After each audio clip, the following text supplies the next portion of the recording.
Thanks for logging on to the PawCast for the week of Monday, April 4th through Friday the 8th. Hi, I'm Mr. Andrews. And I'm Gloria Daniel. And here's what's happening on our team this week.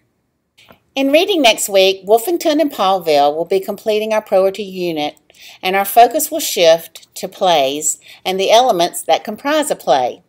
Students will be working in cooperative groups to read, produce, and present a short play from their Storyworks magazine. We will work with vocabulary as it applies to their presentations and understanding of their play. They seem to enjoy writing poetry, and I'm very impressed with their creativity. In social studies, if you haven't heard already about taxes, payroll, jobs, and the fifth grade market, well, we're preparing for our upcoming market. Listen for discussions that will center around such vocabulary as patents, businesses, business license, paying taxes, and corporations. These are just a few of the terms we'll be discussing in the near future. Our Civil War board builder presentations will begin on Wednesday, May the 6th through May the 8th. Your children were given their rubrics today regarding their expectations for their oral presentation as well as their board builder presentation. We will have a TFK, Time for Kids newsletter next week. Our cover story will spur discussions about a much later war, World War II. World War II ended on May 7th, 1945, 70 years ago. Please read and discuss this newsworthy account of V-Day with your children. Thank you so much. I hope you have a great weekend. This week in math, we're going to continue working with order of operations. The LearnZillion and Khan Academy objective codes are 5.ao.1 and 5.ao.2. Now, so far the students have begun working on these and we're developing our skills. We'll continue to practice those on Monday, Tuesday, and possibly Wednesday. I'm looking at maybe our next test being on Wednesday or Thursday.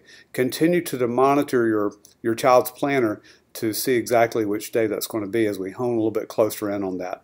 But I want to make sure that our skills are fully developed before we have our assessment. Like I said, likely Wednesday or Thursday this week, certainly before the end of the week. Now on Tuesday of this week, we have something pretty big that's going to be due from all of our students, and that is our Major League Baseball bar graph and line graph. Now let me take a moment to explain each of those. The line graph, as you can see right here on the screen, is a double line graph. One of the colors is going to represent your child's wins, and the other color is going to represent your child's losses. Now, they've been able to see this one on my wall in the math class throughout the duration of doing this, and so most students should be familiar with how this is going to look and how it's going to work.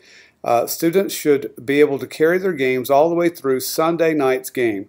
If they have Monday's game, that's fine, but I will be looking for this to happen through May 3rd.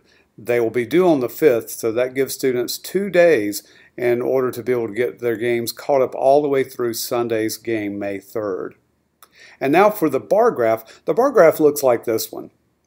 It basically just has just the weekend games, and it's a bar graph showing scores of their team and the opponent's team, and it's fairly simple to do. As you can see, there are 4 weekends, and we are ready to do the 4th of those weekends, May 1st, 2nd, and 3rd. So these are the 2 graphs. If you have any questions, first of all, your students should be able to answer those because I've tried to be very thorough and I've given them plenty of chances to come and see me if they had any questions. But if you personally have some questions about these and just want to make sure your child is doing them correctly, feel free to email me and that'll be perfectly fine. But they are due on Tuesday, and they are going to be worth 2 test grades. Now what I'll do is I will take a look at these, I'll give your child a score, and then I'm going to hand them right back to them the very next day. And they're going to continue with this until the end of the graph, and they'll have 4 more weekends to do the bar graphs. And then I'm going to give them a second set of test grades, 2 more, and that'll be 4 total test grades for this particular assignment. So it's a great opportunity for students to be able to make sure that they have great test and report card grades for this 4th 9 weeks.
Thank you very much, Mr. Wilhelm. Where in the United States is Mr. Andrews? Well, here are the clues for this week.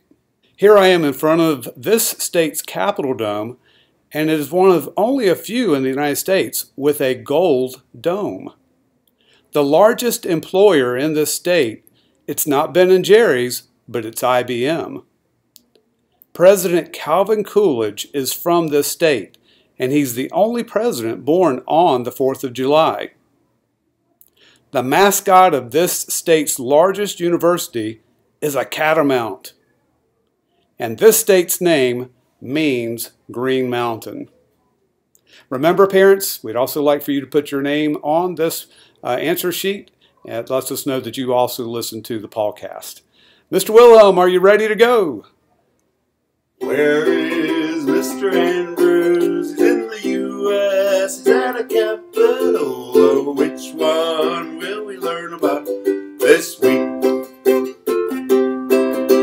Thank you, Mr. Wilhelm. Let's all have a great week together, and let's all get the big paw.